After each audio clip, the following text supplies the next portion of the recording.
Bible భాష్యానికి స్వాగతం. మానవుని యొక్క జీవితంలో అత్యంత సంతోషాన్ని ఇచ్చేది సంతృప్తి. సంతృప్తి అనేది మానవుని యొక్క జీవితంలో అత్యంత ప్రాముఖ్యమైనటువంటి భావోద్వేగాలలో ఒకటి. ఇది మనస్సును ప్రశాంతంగా ఉంచుతుంది మరియు సంతోషాన్ని ఇస్తుంది.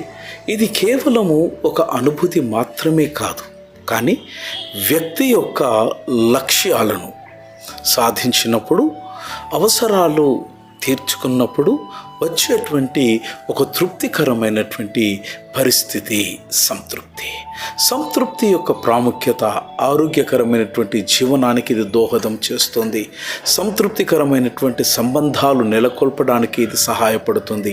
ప్రశాంతమైన జీవితము జీవించడానికి సంతృప్తి అనేది సహాయం చేస్తుంది.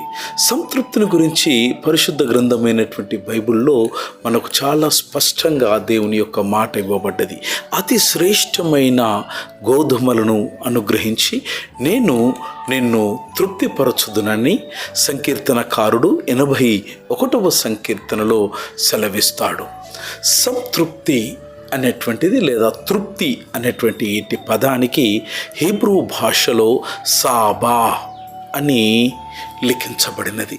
సాబా అన్నటువంటి పదానికి సాటిస్ఫాక్షన్ గాను మరియు దేవుని యొక్క పిలుపునకు విధేయులై వారికి కలుగున్నటువంటి ఫలితములను కీర్తనాకారుడు తెలియచేస్తూ ఈ సాబా తృప్తి అనేటువంటి మాటను సెలవిచ్చను. దేవుని వలన తృప్తిపరచబడినటువంటి అనేక మంది బైబిల్లో మనం చూస్తాం. వారిలో కొందరు దేవుడు నఫ్తాలి వారిని తృప్తిపరచునని ద్వితీయోపదేశ కాండం 33వ అధ్యాయంలో మనం చూస్తాం. తృప్తిపరచును అనగా తన కటాక్షము చేత అని దీని యొక్క భావం.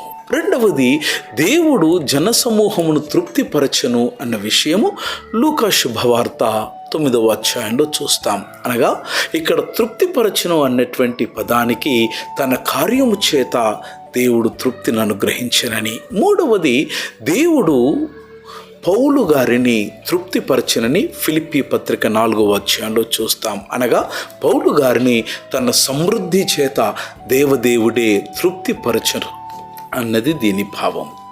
మిత్రమా, మన దేవుడు ఆశగల ప్రాణమును తృప్తిపరిచేవాడు, అలసిపోయినటువంటి వారిని ఓదార్చేవాడు, కృషించిన వారిని బలపరిచేవాడు. కనుక నేడు నీవు ఏ అవసరతలో ఉన్నా దేవదేవునిని నీవు ఆశ్రయిస్తే నీ ప్రతి అక్కర